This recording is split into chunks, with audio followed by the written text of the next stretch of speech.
France is considered the home of inventive cuisine, so much so, even the word cuisine is French.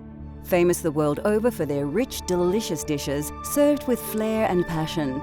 The French food culture embraces the idea that food should be savoured, enjoyed and experienced.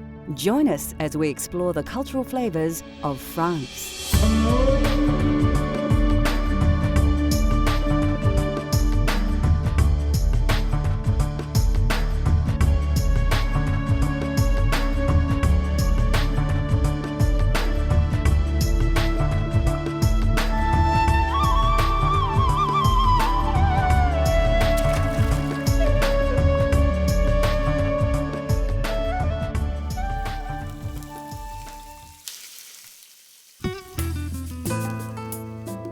France has a uniquely rich history, a history that has sculpted and refined the country's food culture over hundreds of years. Known as one of the style capitals of the world, French cuisine is probably the most important influence in the culinary world today, and the people of France are passionate and proud of their extraordinary food culture. Well, French cuisine for me would be all about the French people and the passion and time they show for their cooking and their love for eating.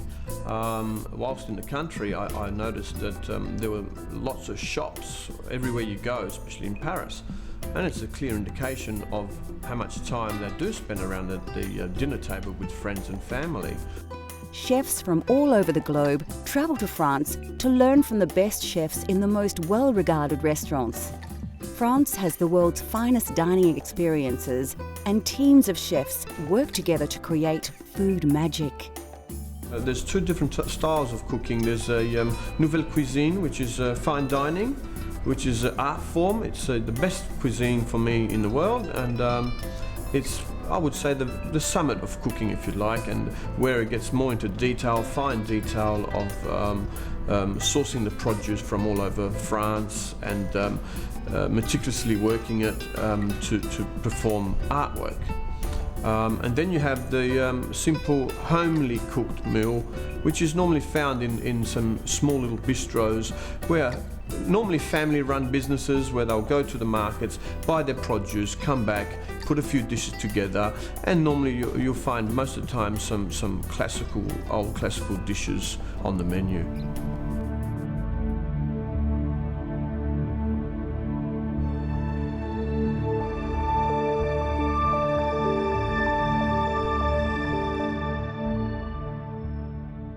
The French, like most cultures, vary their flavours by the season. This may not have a huge influence in our modern world, where most herbs and spices are available all year round, but traditional seasonal dishes are still flavoured by the season's produce. Common in many dishes are the staple European herbs that flavour food throughout the world.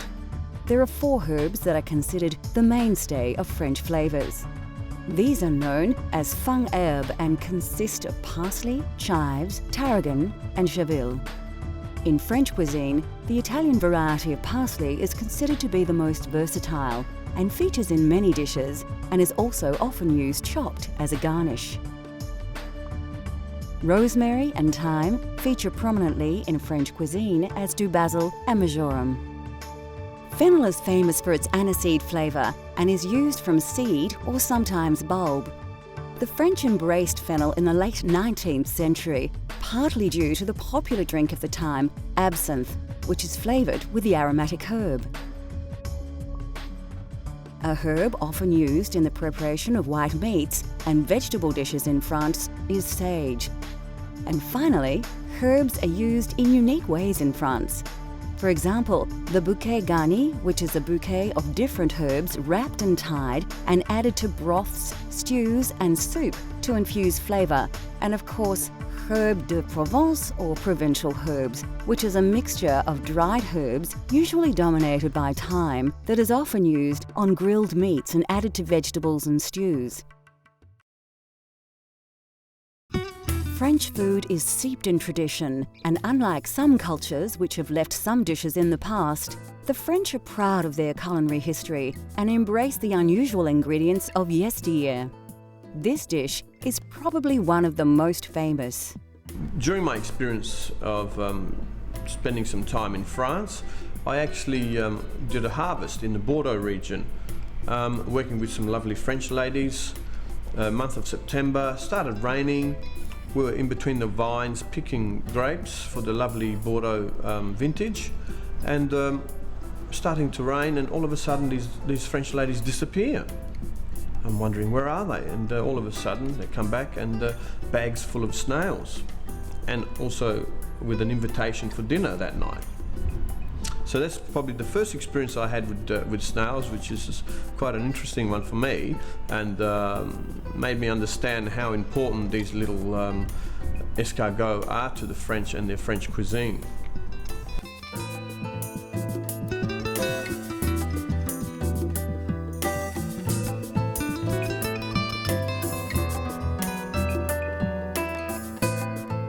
For this dish, you will obviously need some escargot, or snails. Now don't just grab them out of the garden though. Snails need to be purged or prepared for consumption, and are generally slow cooked in stock to soften the flesh. Also, for this escargot entree, you will need some other basic ingredients.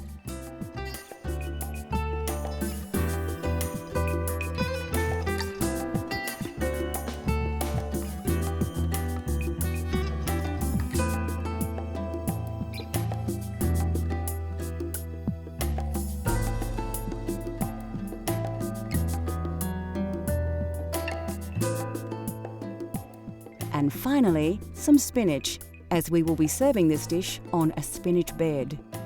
First of all, chop your cured veal, finely chop the walnuts and chop your garlic.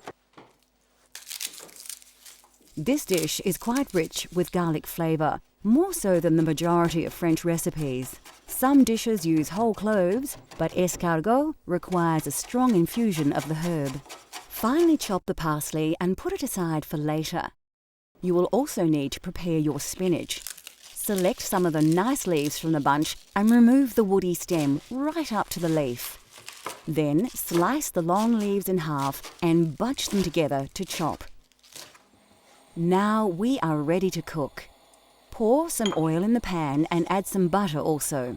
Then let the pan heat up and wait for the butter to melt and start to sizzle before adding your cured veal. Add your walnuts and stir. You should have a delicious smelling rich base for your snails. Add the pre-prepared snails to the pan, mix them in with the sauce, and add the garlic and most of the parsley.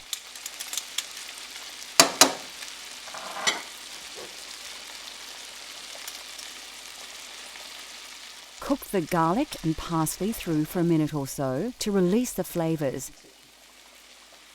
Then add a little of the juice stock from the snails. Now add the white wine and simmer for a few minutes before putting aside while you cook your spinach. You can season a little here if you like. Don't forget to taste as you go though. Oil and butter another pan as you did earlier. Take your chopped spinach and place it in the pan to fry. Ensure it is well coated with butter. Season with a little salt and pepper, add a little water, then cover and simmer for a few minutes. Now your escargot on a bed of spinach should be ready to serve. Place the snails back on the heat just to bring up the temperature. Then plate up the spinach. Pour some of the butter from the spinach pan onto the escargot and give it a quick mix before serving on the spinach bed. Sprinkle on some fresh parsley, and there you have a delicious, famous French favourite, escargot. Bon appétit! Coming up on Cultural Flavours, a slow-cooked provincial favourite, and we learn to cook a classic yet simple French dessert.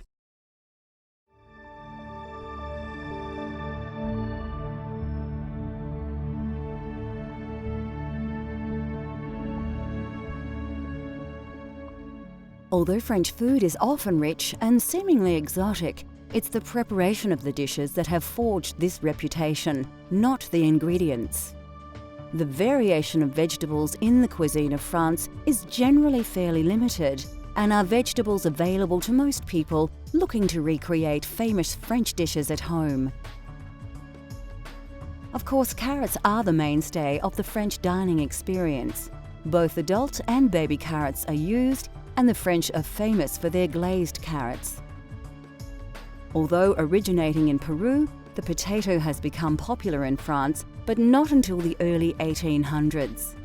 It is thought to have been introduced to the region by Spanish sailors and soon replaced the turnip as the main root vegetable due to its easy cultivation. The turnip still has its place in the local cuisine though, as it is much more flavoursome. Leeks are popular in France and prized for their onion and cucumber-like taste. The white base is more often valued, but the green leaves are often used to wrap the bouquet garni. The familiar purple aubergine or eggplant features in the food of the region, as does zucchini. Mushrooms also play a vital role in French cuisine. Fitting into the seasonal nature of the cooking across France, mushrooms that usually start to appear after winter are a popular ingredient in hearty meals throughout the spring. Like Italy, truffles are highly prized and are one of the few places that have a thriving truffle industry. Originally a peasant dish, beef bourguignon or French burgundy has become a popular mainstay of French cuisine. A simple dish that is easy to cook, beef burgundy needs little preparation, but it does require a few hours to cook and is best served the day after. Beef bourguignon for me is again a very old classical dish that everyone knows all around the world, and it does come from the Burgundy region, using good quality red wine and making sure that you've got the right quantity of beef and vegetables mixed in, and let it cook nice and slowly so it takes its time to take in all the different flavors from the different ingredients used. And yes, of course, the old truth is that it tastes better the next day. I think it gives all the ingredients time to come together in harmony and complement each other. The following day, it's like it's marinating in the fridge overnight, and then you cook it up and warm it up the next day, and it has this beautiful flavor again.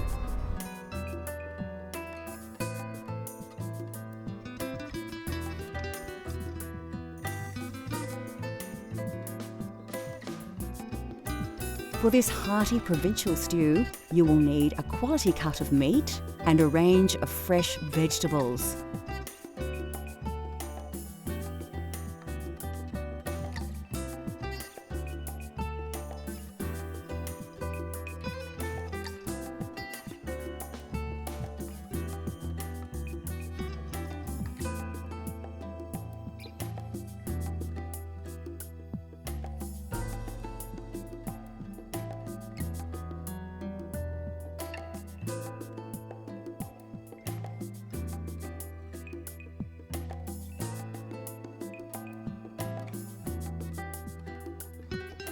Also flavouring this dish is bouquet garni.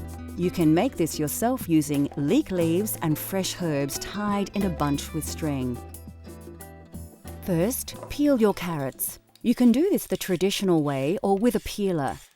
Chop them up and put them aside for later. Take your small onions, top and tail them, and peel them.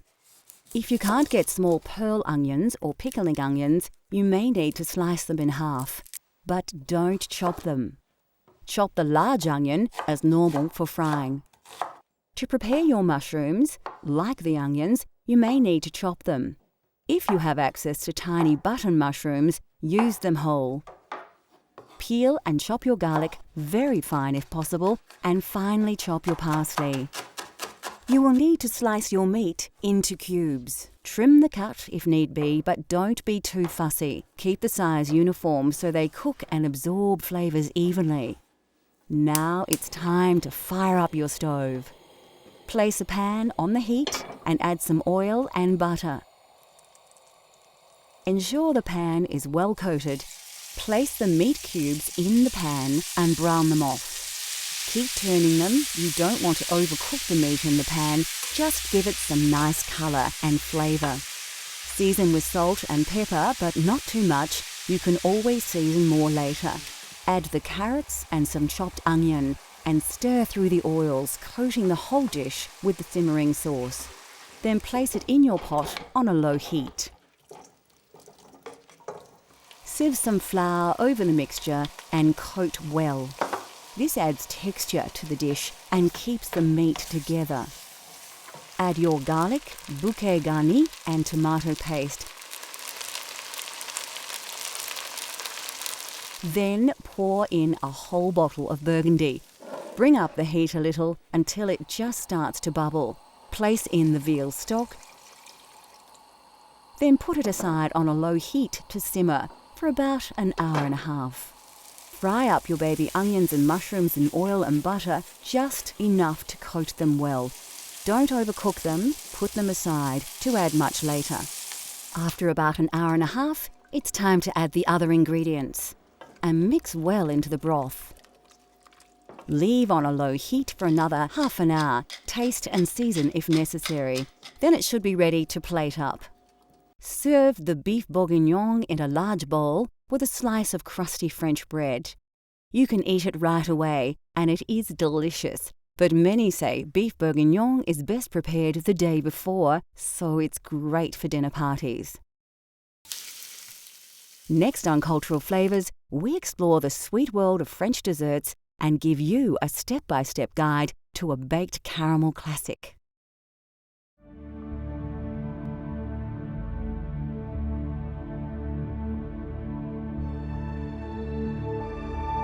One more thing the French are famous for are their desserts and pastries. Considered the home of modern desserts, France is rich with tasty sweet dishes that have evolved over hundreds of years of food appreciation. French desserts are popular with home cooks, as anyone can try their hand at the multitude of dishes, and the ingredients are readily available. Eggs are very important in French desserts and cakes and are the key ingredient in dishes like crème caramel, mousse, custard and eclairs. Of course, French cooking just wouldn't be possible without butter. Butter is used in most dishes, but especially desserts. The French are also fond of adding fruit to their dessert creations in all manner of styles. And where would desserts be without sugar? Sugar is a part of nearly every dessert in the French food vernacular. And here are a few classics to inspire your cooking at home. Macaroons are a French classic and are often presented in several flavours. Chocolate is popular, as is pistachio, lemon and strawberry. Macaroons can be a challenge for the home cook to tackle, but the rewards are delicious. Of course, when you think French desserts, eclairs always pop to mind. Eclairs are also flavoured differently, but the chocolate variety is by far the most recognisable. The French probably have more desserts in their food culture than any other. They have perfected the art of flans, tarts and chocolates, plus a myriad of delicious treats too many to mention.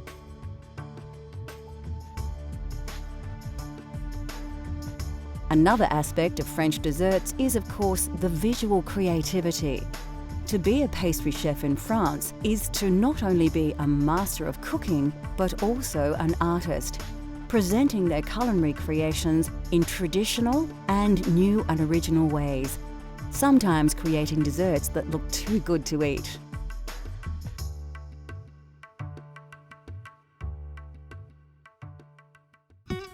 The French have made a true art out of desserts, yet they need not be complicated. The trick with this dish is timing. Let things cook too long and it will be back to the mixing bowl for another try. Well, the reason why I chose crème caramel is because it's an old classic and everyone knows it.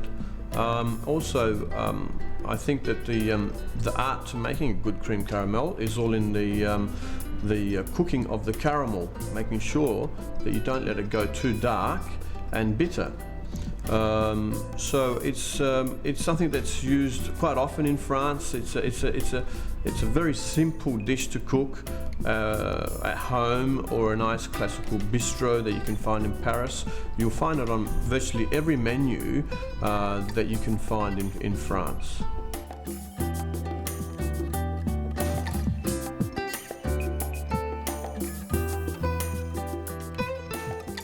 Although deceptively simple, creating crème caramel at home can be fraught with pitfalls. We'll show you how to create this dessert step by step.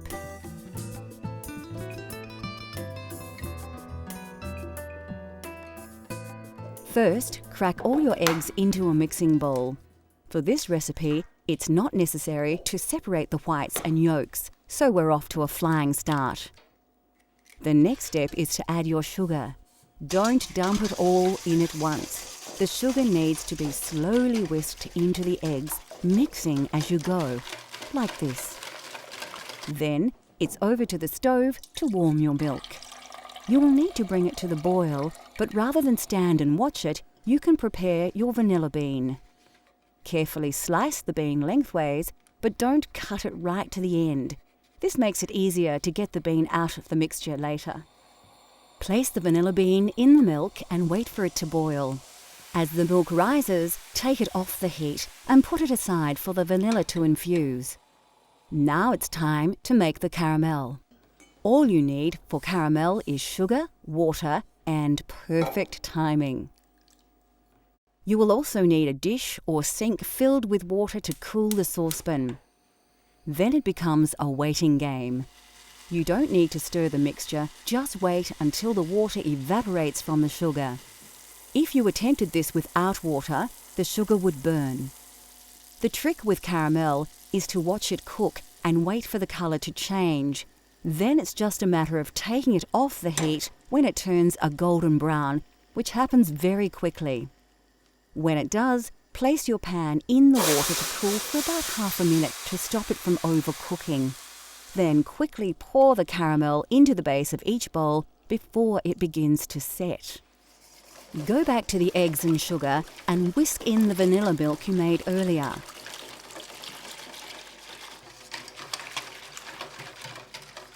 Find the vanilla bean and scrape the seeds out into the mixture. Then you need to remove the bubbles or they will appear in your final dessert. Use a ladle to work the bubbles off the top of the milk and put them aside. You won't need them. Ladle the mixture into the bowls on top of the now set caramel. You'll notice we have the bowls in a bain-marie. Of course, we will fill this with water to just below the top of the bowls and it will prevent the dessert from burning while cooking.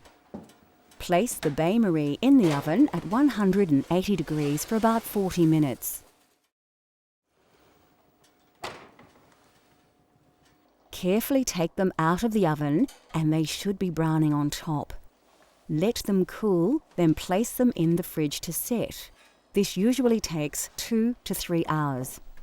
When set, run a knife carefully round the edge, turning the bowl as you go. Then you should be able to place a plate on a dish, turn it over, and remove the bowl, leaving a delicious dessert behind. Use the now softened caramel left in the bowl to decorate the plate. And there